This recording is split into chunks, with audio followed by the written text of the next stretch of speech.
Do you have trouble writing English? When you write English, do you often make a lot of mistakes? If you do, this video is for you. Now, making mistakes is fine as long as other people can understand your writing. But it can be a problem in some situations, like when you're trying to write a resume, taking an English exam, or sending an email to your boss at work. In these situations, poor writing can make you look unprofessional. It can affect the outcome of your job application, the score of your exam, or whether you'll get a promotion. So if you want to be prepared for these situations, let me show you the writing exercise that I do to improve my own writing skills. To do this exercise, you need to find something that was written by a native English speaker. This could be an article on the internet, a chapter from a book, or even a resume. So here I have an article titled How to Find a Hobby, and I'm going to practice my writing with this article. So first, what I'm going to do is I'm going to read the first sentence and make sure that I understand everything. If there's a word or phrase I don't know, I'll look it up. So let's say I don't know what this phrase means. I can go to Google and type in that phrase.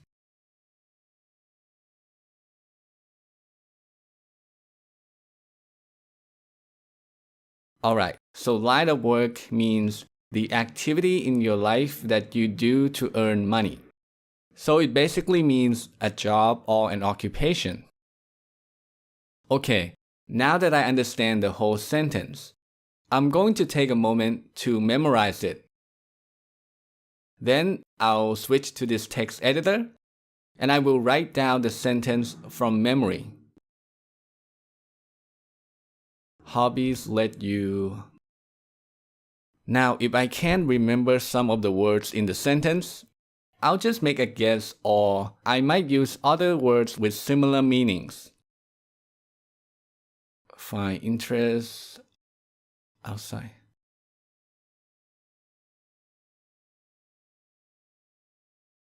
Okay, next, I'm going to compare what I wrote with the original to see if I made any mistakes. And if I did, I will correct them.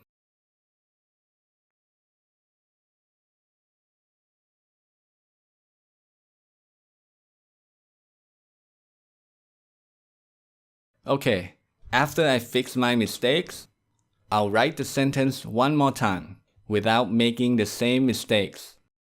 So I'm going to delete this and do it one more time.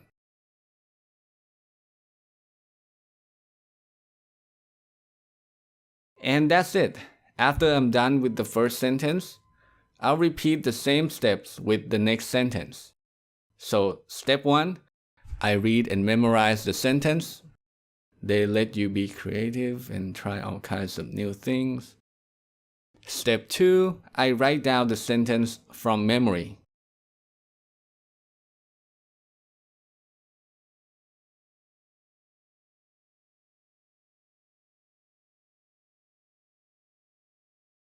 Step 3, I compare what I wrote with the original.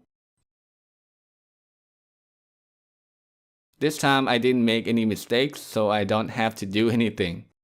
But if I did make mistakes, I will correct them and I will delete this sentence and write it down one more time for repetition.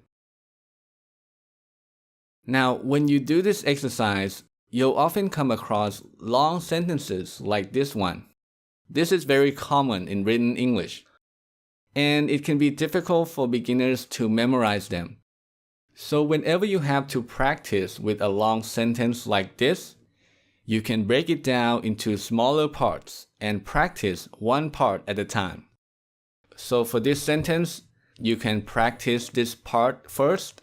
So you do all the steps with just this part before moving on to the second part. Okay, so that's how I practice my writing. I usually do this exercise for about 15 to 30 minutes. It's simple, it's easy to do, and very effective. So what are the benefits of this writing exercise? Well, when you do this exercise, you're learning a lot of things. You're learning how to form sentences correctly.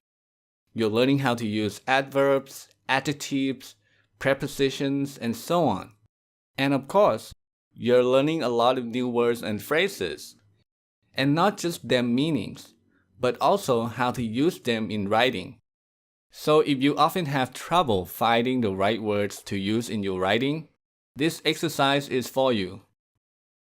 Now, other than this exercise, there's one more thing you must do if you want to write English well, and that is to read in English regularly. Although the writing exercise we talked about is very effective, you can only do it if you have a computer or a pen and paper. It's difficult to practice when you're riding the train or sitting in the dentist's office. I mean, it's possible to do it if you really want to, but it's going to be very inconvenient and awkward. And this is where reading comes in. Reading is easy to do. You can read almost anytime and anywhere. All you need is an English book, or you can use your phone to read websites that you find interesting. But why is reading so important? Why should you read a lot if you want to improve your writing? Well, you can't write English well unless you expose yourself to a lot of well-written English first. If you constantly read the writing of people who write better than you, your writing will gradually get better. So there you go. Those are the two things that I do to improve my English writing. Number one, I practice my writing with the exercise I show you. And number two, I read a lot in English.